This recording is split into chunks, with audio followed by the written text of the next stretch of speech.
No one was supposed to be out in that kind of rain. It wasn't just the usual Seattle drizzle, this storm was brutal, relentless. The kind that bled into your bones, that made headlights blur like tears and wrapped the city in a curtain of shadows. Sidewalks shimmered with reflections of neon signs, and the wind howled like something wild had been set loose between the buildings. And yet, there he was. A boy. Alone. Motionless in a wheelchair. Just sitting outside the Blue Lantern diner like a forgotten ghost in the storm. Sophie Lane saw him first through the condensation-drenched window. She had been refilling salt shakers, the last hour of her shift ticking by in silence, when she caught the shape, a silhouette, barely there. At first she thought she was imagining it. But when she wiped away the fog with the sleeve of her uniform, her heart stopped. The boy wasn't moving. She bolted out from behind the counter before her brain could catch up with her feet. The bell above the diner door jingled as she burst into the cold, cutting rain, her sneakers slapping against wet pavement. Each breath felt like ice in her lungs. She crouched beside the boy and realized two things in an instant: he couldn't be older than 9, and he was absolutely freezing. His lips were tinged blue, his thin jacket soaked through. A frayed blanket barely clung to his legs. He didn't look scared. He looked resigned. "Hey," Sophie said, her voice soft but urgent. "Sweetheart, what are you doing out here?" The boy looked up slowly. His eyes were the kind of blue that didn't seem to belong to someone so young, too quiet, too knowing. "I'm waiting," he said. "For who?" "My dad. He said he'd be back soon."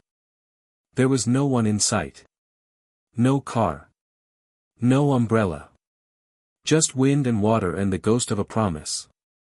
Sophie hesitated for only a second. "You can't stay out here, not in this weather. Come on. Let's go inside and warm you up, okay?" He didn't argue. He didn't smile either. But he nodded. She pushed the wheelchair up over the doorframe and into the diner's warmth, guiding him to a booth near the radiator. The boy didn't say much. Just shivered and blinked and waited for the world to make sense again. Sophie grabbed a clean towel, gently wrapped it around his shoulders, then ducked into the kitchen. The cook had already left for the night, but Sophie had worked there long enough to know how to navigate the stovetop with her eyes closed. In 10 minutes, she returned with a grilled cheese sandwich, golden, crisp, and steaming, and a mug of tomato soup that smelled like home. She placed the plate in front of him like it was something sacred. "It's on the house," she said, then added with a wink, "Chef special." The boy looked down at the food like he wasn't sure he was allowed to touch it. Then, slowly, he picked up the sandwich and took a bite. Cheese stretched like silk, and something softened in his face. "This is the best thing I've ever eaten," he whispered. Sophie smiled and sat down across from him. "You've got good taste." She didn't ask too many questions. Instead, she pulled out her sketch pad and started doodling, a spaceship shaped like a wheelchair, a boy in a helmet soaring past the stars. The boy leaned forward, mesmerized. "I like space," he said quietly. "What's your name?" she asked. "Leo." "Well, Captain Leo, I think you just found your next mission." They spent the next 20 minutes talking about wormholes and moon rocks and what it would be like to eat peanut butter in zero gravity. Sophie laughed more than she had in weeks. Leo started to uncoil, still quiet, but less afraid. And all the while, someone was watching. Across the street, parked half a block down, a black SUV idled in the shadows. Its windows were tinted, nearly opaque. But inside, Julian Reed sat motionless, eyes fixed on the scene unfolding in the diner. He hadn't meant to watch. It was supposed to be quick, a phone call with investors in Tokyo, 15 minutes max. Leo's nurse had cancelled last minute. Julian didn't trust babysitters. The diner was a safe enough spot for a short wait, he thought. He never expected his son to be pulled out of the cold by a stranger. But what struck Julian more wasn't the act itself, it was how effortless it looked. This woman, this waitress with tired eyes and ink smudges on her hands, had given his son something no amount of money could buy: dignity, presence, humanity.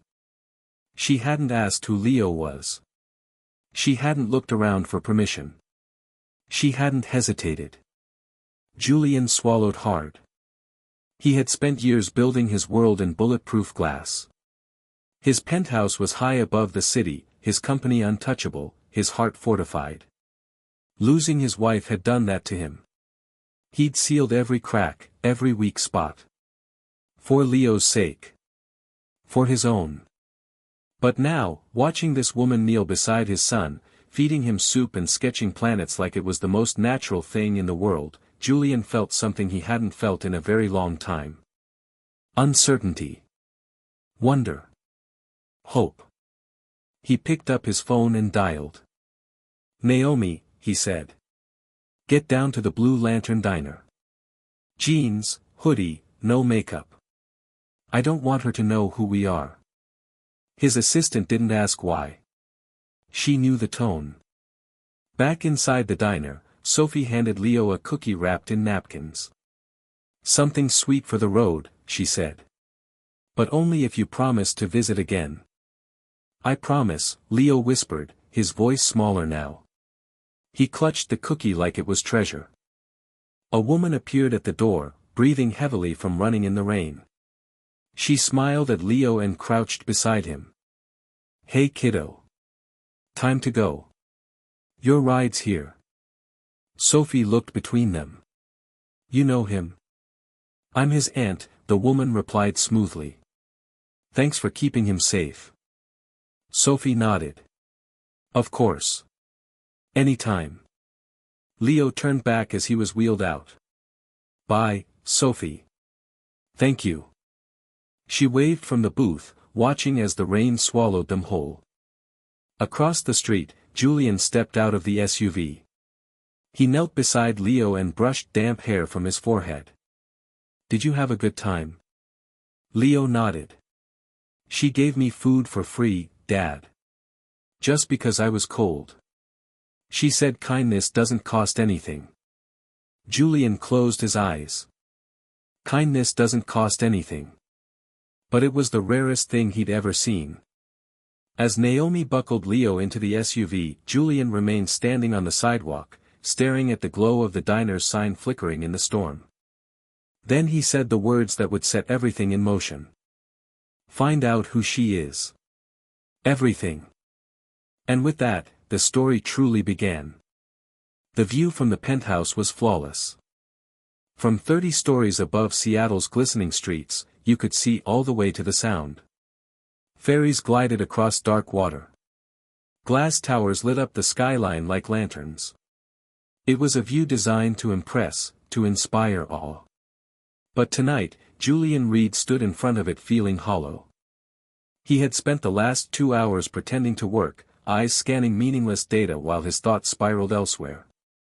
The images wouldn't stop: a diner glowing against the rain, his son's small shoulders wrapped in a towel, the quiet laugh of a woman who didn't know him, didn't care who he was, and who, somehow, had reached Leo in a way no one else ever had. Julian set his tablet down and crossed the room, loosening his tie. The silence in the apartment was oppressive. It had been ever since Ava died. His late wife's presence still lingered in the bones of the home they had built together. A collection of watercolor paintings lined the hallway. Bookshelves bursting with fairy tales and science fiction surrounded Leo's room. She'd been a dreamer. A lover of all things whimsical. She used to read aloud to Leo every night, voice full of color and wonder. And now, Julian could barely get a sentence out to his son without checking his phone. He rubbed his eyes, sat down at the edge of the sofa, and leaned forward, elbows on knees. Leo had been different tonight. Livelier. More talkative. He had asked Julian if he could get a sketchbook like Sophie's.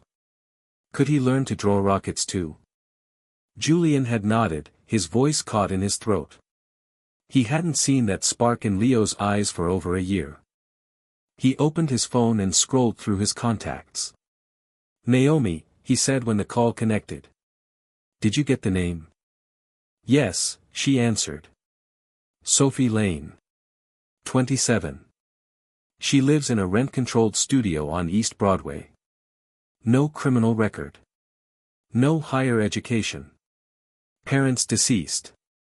Raised by her grandmother, who passed a few years ago. Been working at the Blue Lantern Diner for 4 years straight. Sometimes takes freelance gigs online, mostly illustrations. Children's content. Julian exhaled, not quite relief. Something heavier. What kind of illustrations? From what I found, they're surprisingly good. Raw, but emotional. And there's a theme running through some of her personal work. She's drawn a lot of kids in wheelchairs. One of them even looks a little like Leo. He didn't say anything for a moment. Then, quietly, she doesn't know who he is. Doesn't know who I am. No. I checked. No social media following. She's practically invisible. That was what struck Julian most. Sophie had no reason to be kind. No cameras. No audience. No calculated performance. Just instinct. I want to speak with her, he said. She might find that overwhelming. I'll keep it casual. No suits. No drivers. Just me. Let her talk. There was a pause. You're not doing this out of guilt, are you? Julian looked up at a framed photo of Leo and Ava, taken on the day they brought him home from the hospital. Ava's smile glowed, pure and bright. His was already dimming. No, he said. I'm doing this because for the first time in a long time, I saw my son smile. And I need to know why. The next evening, Julian waited outside the diner until just after closing. The rain had softened to a steady drizzle, mist curling like breath through the lamplight. Sophie emerged in a hoodie and jeans, her brown hair tied up, backpack slung over one shoulder. She looked exhausted. And human. And real.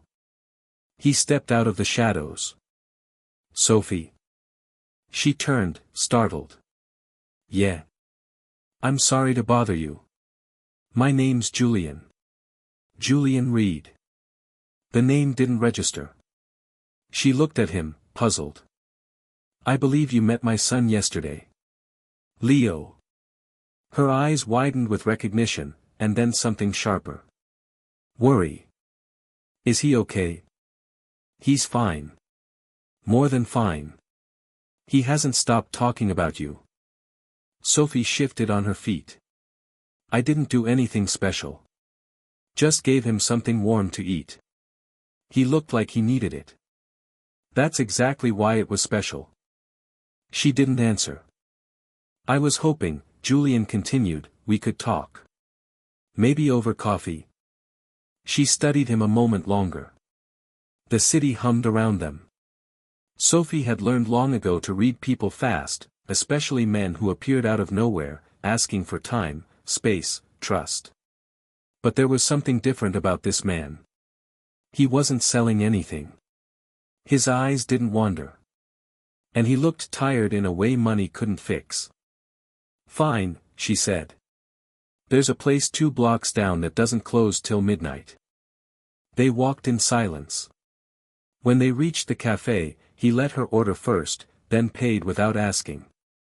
Sophie sat across from him in a booth by the window, her hands wrapped around a chipped ceramic mug. You're not what I expected, she said. People rarely are. Julian wasn't good at small talk. So he didn't try. Instead, he reached into his coat and pulled out something Sophie instantly recognized. Her sketchbook. She froze. I found this at the diner. Leo must have slipped it into his lap. He said you showed him some of these. Sophie flushed, reached for it. I didn't mean to, he asked about space, and I just started drawing. Julian opened the book, flipped to a page near the center. A boy in a wheelchair floating above Saturn. A robot dog with glowing eyes. A home built on the moon. These aren't just drawings, he said. They're portals. Sophie swallowed. They're just stories. My son has been in and out of hospitals since he was 2.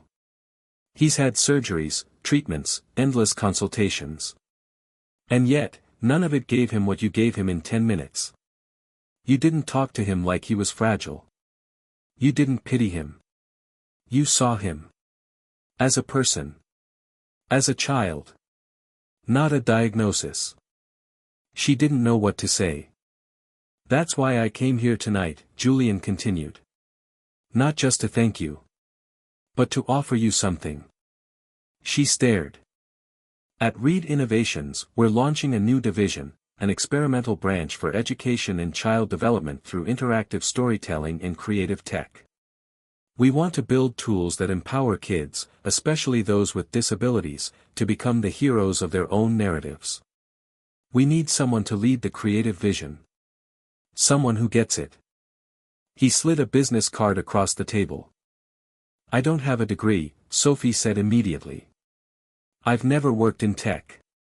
I barely pay rent. I'm not hiring your resume. I'm hiring your heart. She shook her head. This doesn't happen. Things like this don't happen to people like me. Maybe they should, Julian replied. There was a long silence. Rain tapped against the windows like a second heartbeat. Sophie picked up the card and ran her thumb over the embossed logo. She looked at him, not with awe or gratitude, but with a wary kind of courage. What's the catch?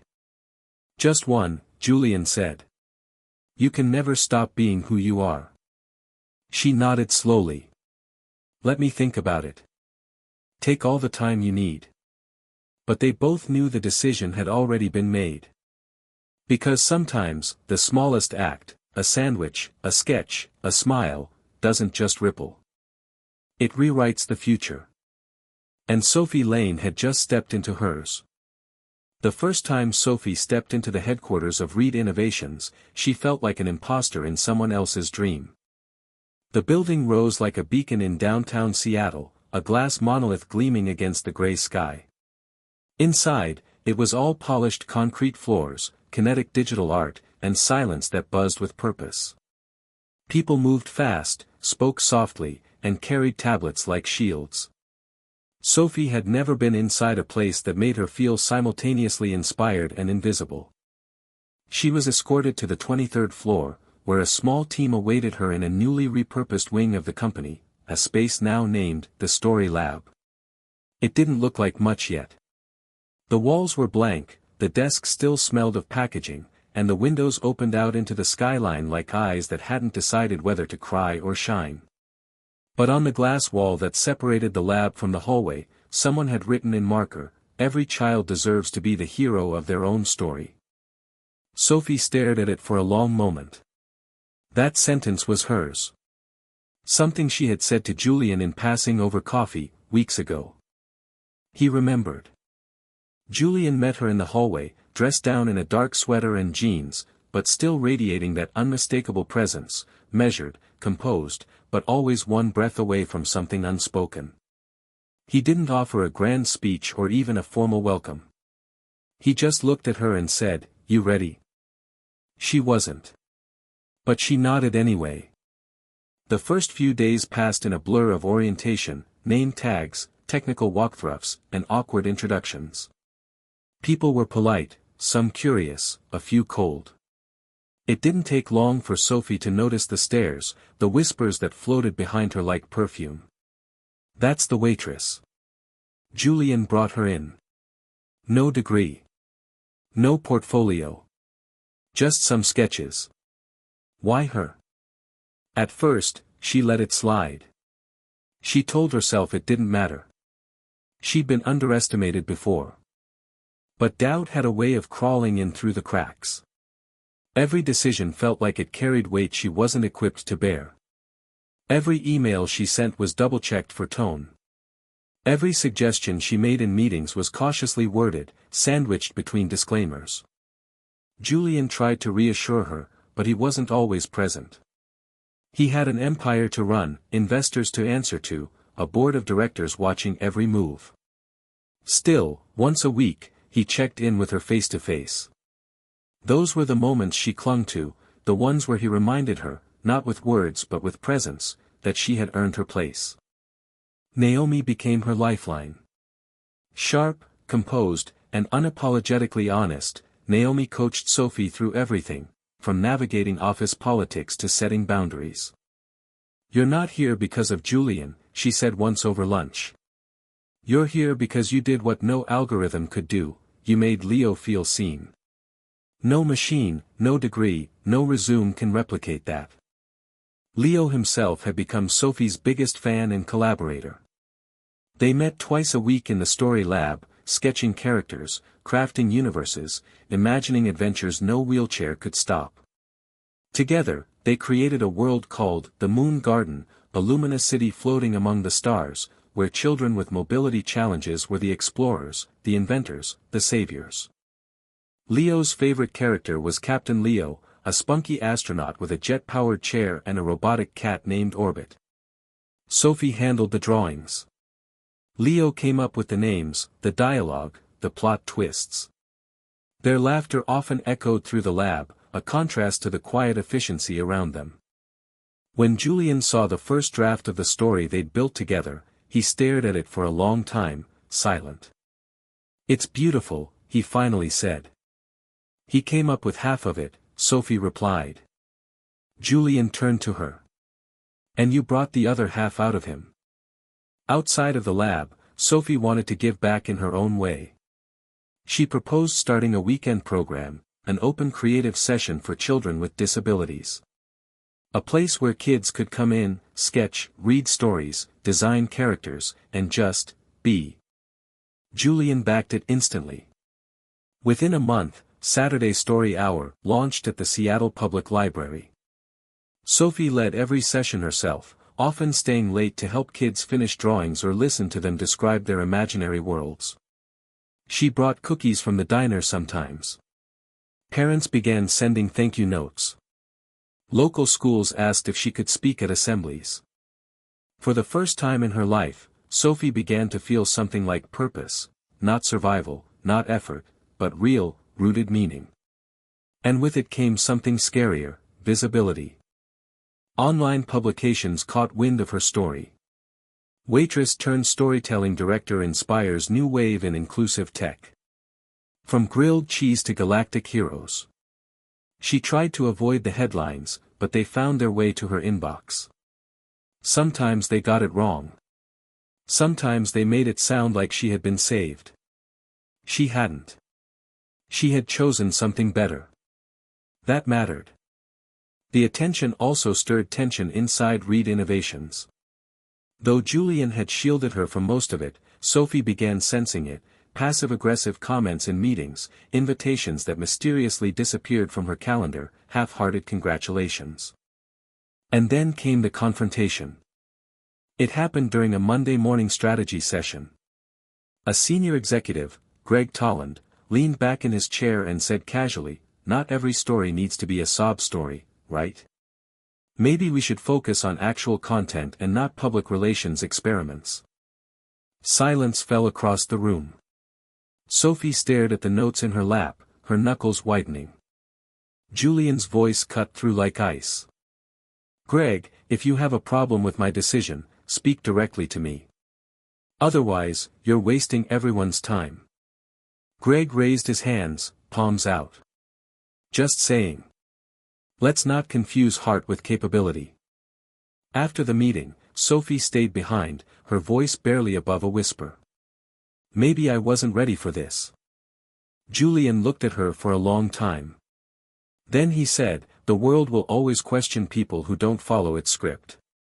But the ones who write their own, those are the ones who change everything." That night, Sophie walked home in the rain, the familiar chill of doubt curling at her edges. But something had changed. She no longer questioned whether she belonged. She questioned whether the world was big enough for what she had to give.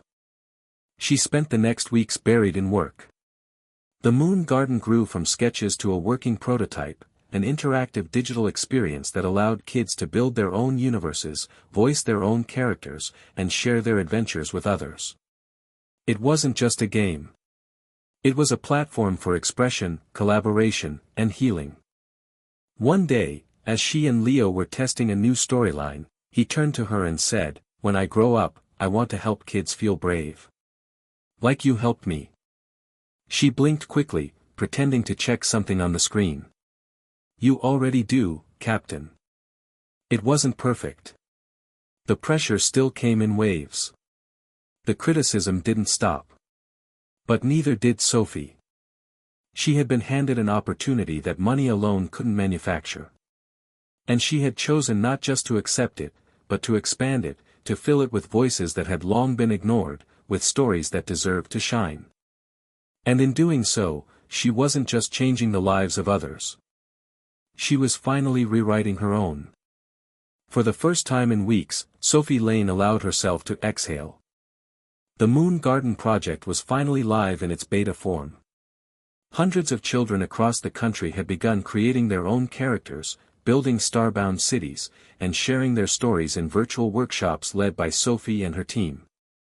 Feedback poured in, emails from teachers, thank you notes from parents, video clips of children in wheelchairs imagining new worlds where they were not just included, but centered. It was working. All of it. And for a brief, glowing moment, Sophie felt the wind at her back instead of in her face. Then came the message.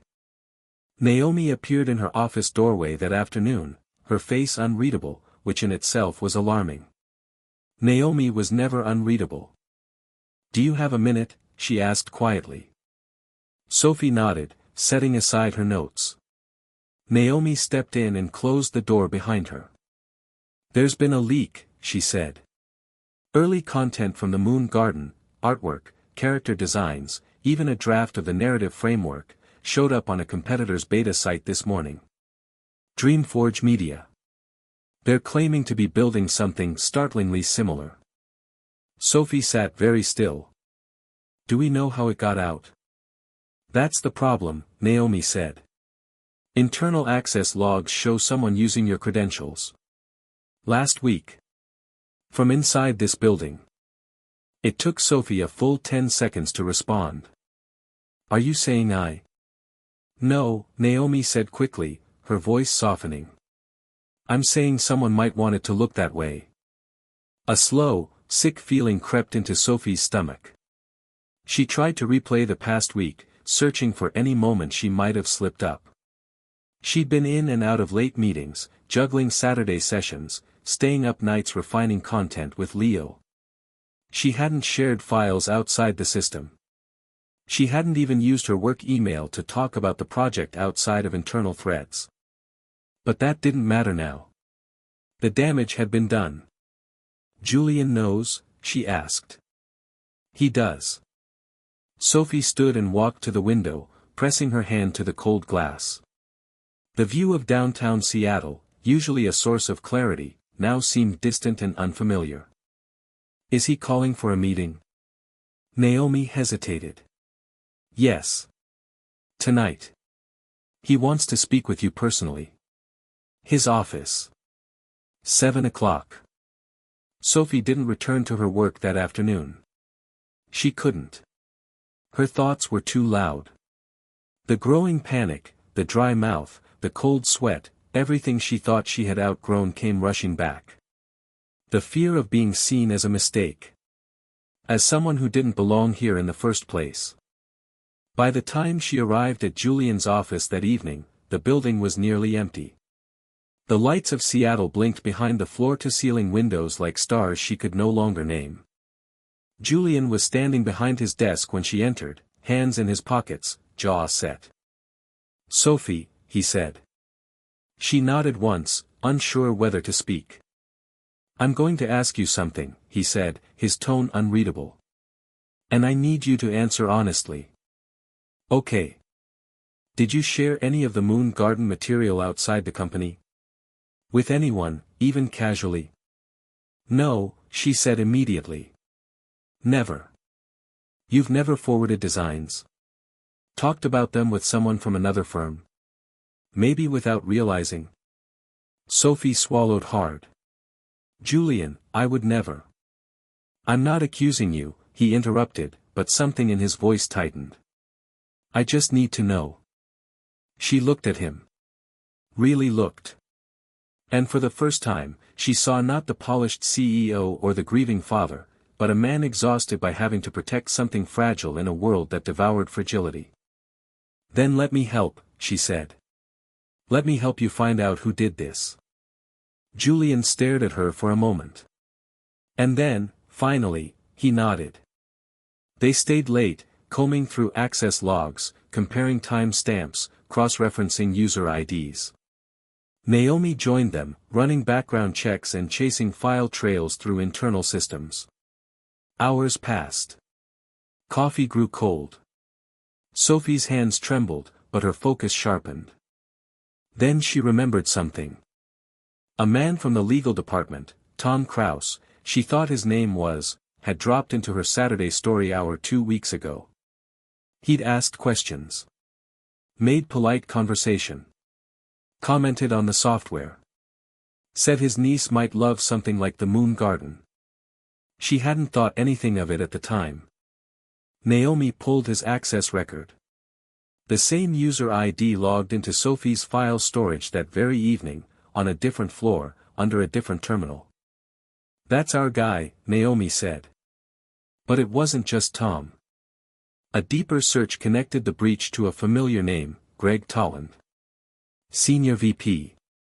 The same executive who had once mocked her in a meeting, the one who never missed a chance to cast doubt on her qualifications. Greg had been using Tom as a proxy, feeding Dreamforge insider data and undermining Sophie's leadership from within. Not for profit, at least not yet, but to sabotage. To prove her appointment had been a mistake. That emotion didn't belong in business. They presented their findings to Julian just after midnight. He said nothing for a long time. Then he picked up his phone, dialed HR, and had Greg placed on immediate suspension pending termination. When he hung up, he looked at Sophie. You didn't fold. I almost did. But you didn't. You chose to fight for what mattered.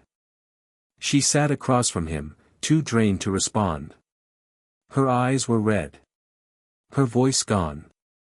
Julian poured them both a glass of water and slid hers across the table. You were never here because of me, he said. You were here because of Leo. Because of what you gave him. What you gave me. I know that now more than ever. Sophie felt something loosen in her chest, a knot she hadn't realized she'd tied weeks ago. Thank you for believing me, she said. You made it easy. The next morning, a company-wide announcement was sent out. Reed Innovations reaffirmed its commitment to creative integrity and inclusion.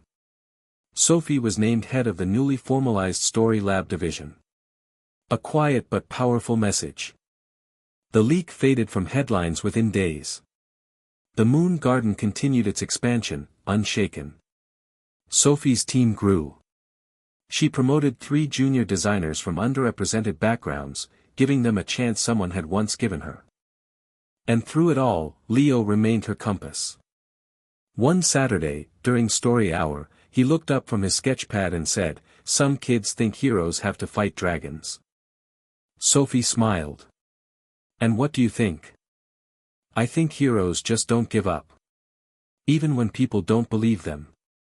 She blinked fast. "That's a good definition." He tilted his head. "Are you going to draw it?" "I think I already am." It wasn't just about stories anymore. It was about truth. And Sophie Lane had learned that the price of trust wasn't perfection, it was resilience. The willingness to stay rooted when the wind tried to blow you down. The courage to say, "I belong here," even when the world tried to convince you otherwise. And in proving herself, she hadn't just earned trust. She had redefined it. The auditorium was quiet in that electric way, breath held, hands folded, the air between heartbeats stretched thin with expectation. The lights dimmed, and a single spotlight poured down onto the stage at McCaw Hall in Seattle, illuminating the young man at its center. Leo Reed sat tall in his wheelchair, his posture straight, his hands resting lightly on the arms of his chair, fingers relaxed. He had grown into himself. There was still fragility in his body, his condition hadn't disappeared, but the boy who once curled beneath a soaked blanket in the rain had become someone entirely different. He waited a beat before speaking. When he did, his voice was steady, clear, and full of quiet power. "I used to think my wheelchair was a prison," he began. "That it meant I would always be stuck on the sidelines, watching life happen without me. But that changed because of a grilled cheese sandwich." Laughter rippled through the crowd. Leo smiled, letting it land. Then continued. "I was 9 years old. Cold. Alone. Waiting for my dad in the rain. I thought I was invisible. And then someone saw me. Not just the chair. Not just my limp legs or quiet voice. She saw me." He paused. "She didn't ask for my name. She didn't ask what was wrong with me. She didn't ask for anything. She just fed me. Made me laugh. Let me feel like I belonged. And because of that one moment, because of Sophie Lane, I started to believe I could belong in more places." Backstage, Sophie stood beside Julian, hands clasped tightly, her throat knotted with emotion. She hadn't written Leo's speech. She hadn't even known what he planned to say. But listening now, she could barely hold herself upright. He was telling their story. Not just hers. Theirs. Leo spoke for another 10 minutes. About the Moon Garden Project, about the kids who had written themselves into the stars because someone finally gave them the tools. He spoke about Captain Leo, the fictional character that had helped him understand his real strength. And he ended by saying, "Kindness doesn't need a stage. It just needs a door that opens." The applause that followed wasn't polite. It was thunderous. Sophie closed her eyes and let the sound wash over her. Later that evening, as the gala turned from formal ceremony to celebration, she and Julian found themselves seated at a quiet corner table, far from the donors and dignitaries. Leo was somewhere across the room, being swarmed by kids from the Foundation's latest cohort. He was glowing. Julian leaned back in his chair, nursing a glass of wine. "I don't think I've ever seen him this free." "He's not pretending anymore," Sophie said. "He's being." There was a long silence. Then Julian spoke again, his voice lower. "You know, I used to think I could buy control. That if I just built a strong enough empire, insulated us with resources and experts, we'd be safe from pain. From loss. From failure." He looked at her then. "But safety isn't the same as living. You showed him how to live." Sophie shook her head. "He already had that inside him. I just gave him permission to trust it." Julian studied her face for a long moment, his expression softening in that way it only ever did around her. "You've built something remarkable." Sophie didn't answer right away. Her mind drifted back, past the gala, past the company, even past that rainy night outside the Blue Lantern. She thought about her grandmother's hands wrapping a sandwich in wax paper. About how that same woman used to say that kindness was the only thing you never ran out of, no matter how much you gave away. What Sophie had built hadn't come from luck.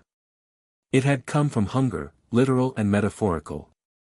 The hunger to belong. To offer more than survival. To be someone whose life made others feel possible. In the months that followed the launch of Leo's speech and the growing attention on their work, Sophie expanded the Moon Garden into a national platform. With Julian's support and her own relentless drive, she transformed the project into a multi-branch initiative that reached beyond schools and libraries. They partnered with hospitals to provide storytelling kits for children stuck in recovery rooms. They launched mentorship programs pairing teens with disabilities and professional illustrators. They developed adaptive tech that allowed children with physical limitations to control animated narratives with eye tracking, voice modulation, even heart rate sensors. And Sophie didn't just sit behind a desk and run things. She traveled. She taught. She listened. She became what she never had growing up, a presence that believed in you before you had the words to believe in yourself. Julian, for his part, began stepping back. Not from fatherhood, never that, but from the constant grind of empire. For the first time in years, he began trusting his team to lead, to build, to iterate without him at the helm of every decision. He stopped taking red-eye flights to Tokyo. He started picking Leo up from the foundation on Tuesday afternoons, just because. He even began painting again, something Ava had taught him to do once, back when their living room was a canvas of dreams instead of grief. And Sophie, whose hands had once scrubbed plates for tips, now found herself signing publishing contracts and meeting with senators about national education funding. Yet none of it changed her essence. She still carried cookies to Saturday Story Hour in a brown paper bag. She still wore her old blue lantern apron when reading aloud to kids in shelters.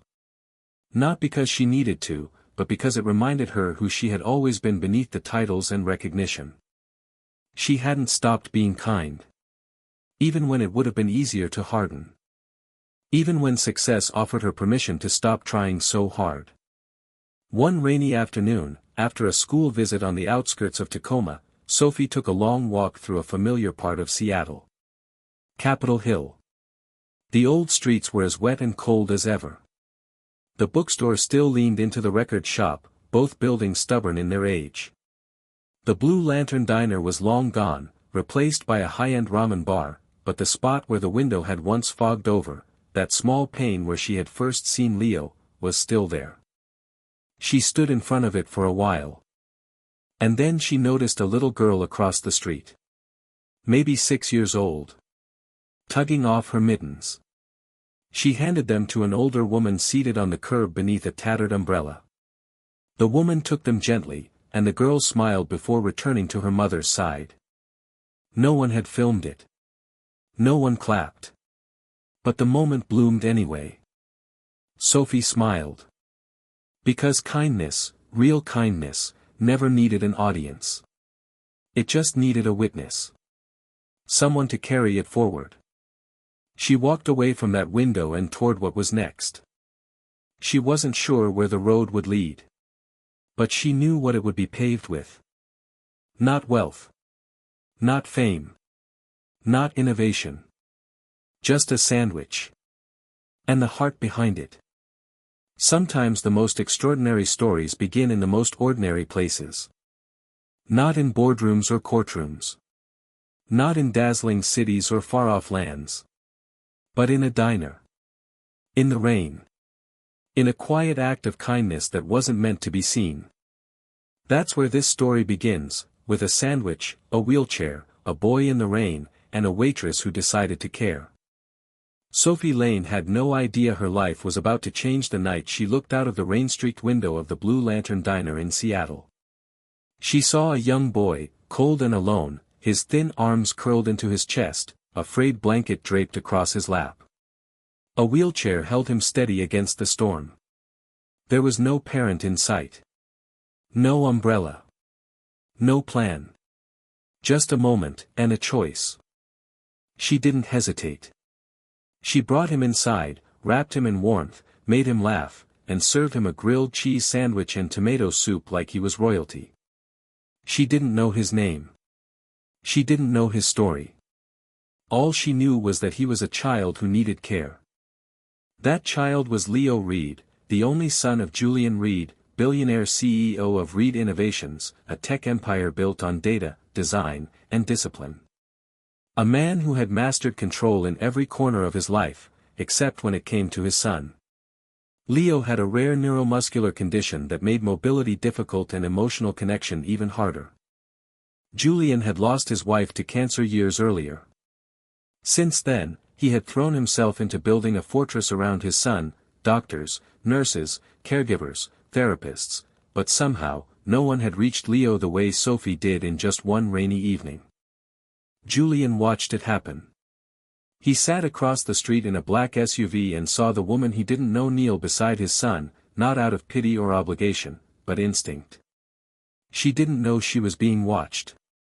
And that made it even more real. The next day, Julian found her. He offered her a job, not because she had a degree or experience in tech or corporate storytelling, but because she had something rarer: emotional intelligence, compassion, authenticity. He needed someone like her to lead a new branch at Reed Innovations, a program designed to empower children through storytelling and digital creativity.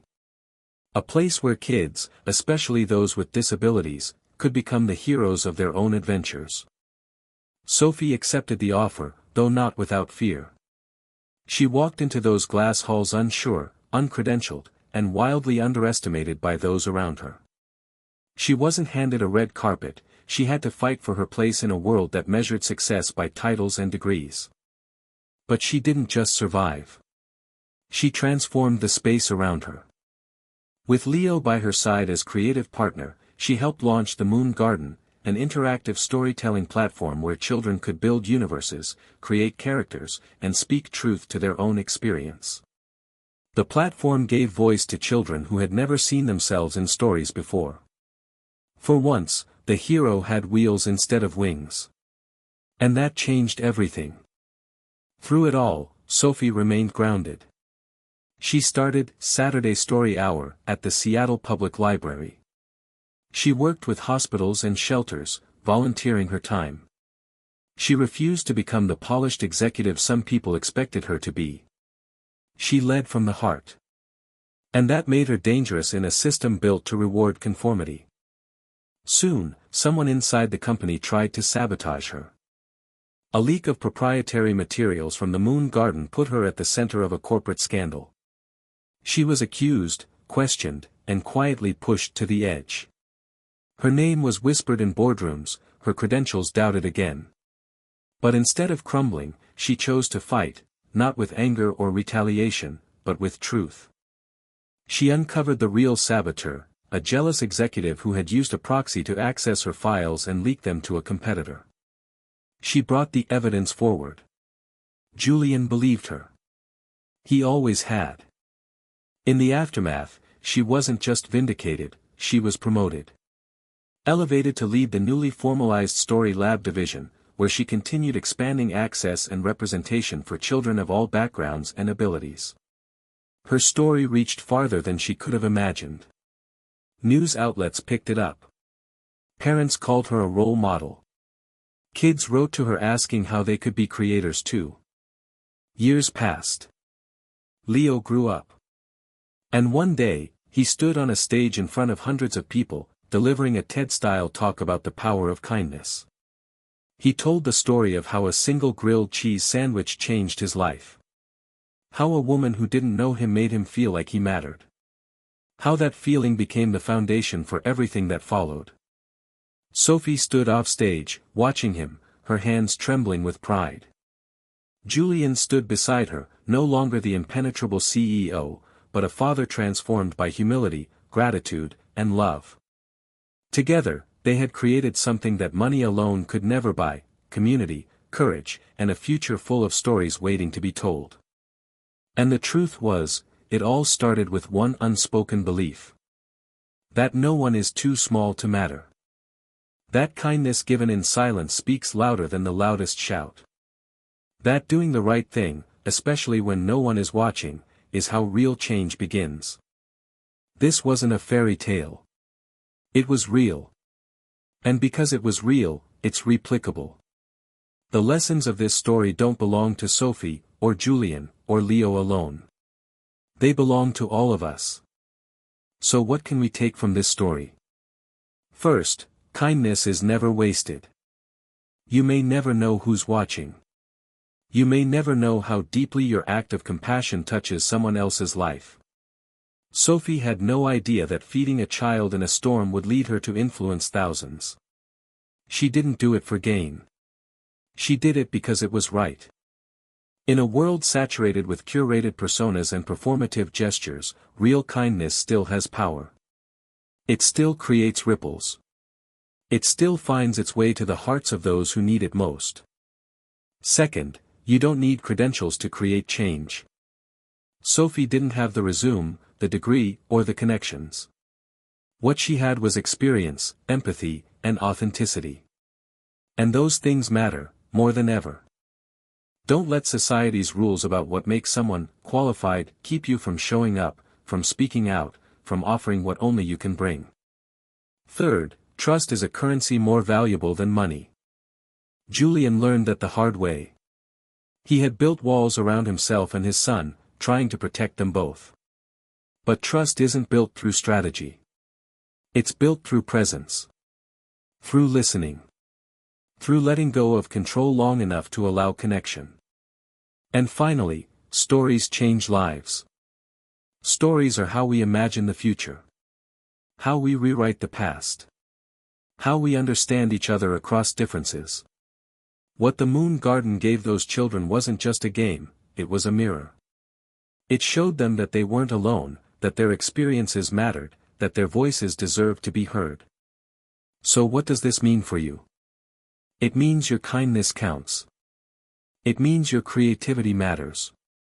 It means you, right now, watching this video, have the power to change someone's world.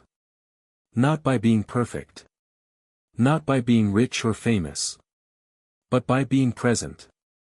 By being willing to care, to listen, to believe in someone when they've forgotten how to believe in themselves. Maybe you're the Sophie in someone's life. Maybe you're the Leo.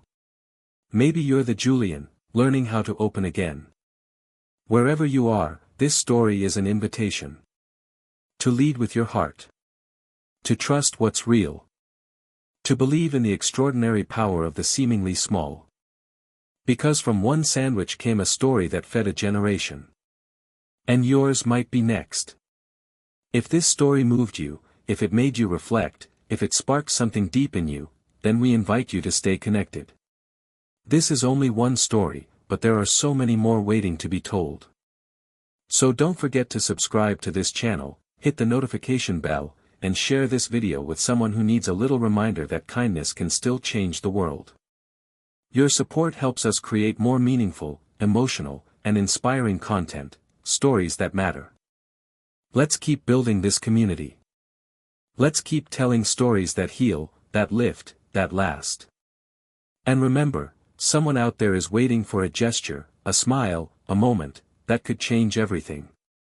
Be that moment. We'll see you in the next story.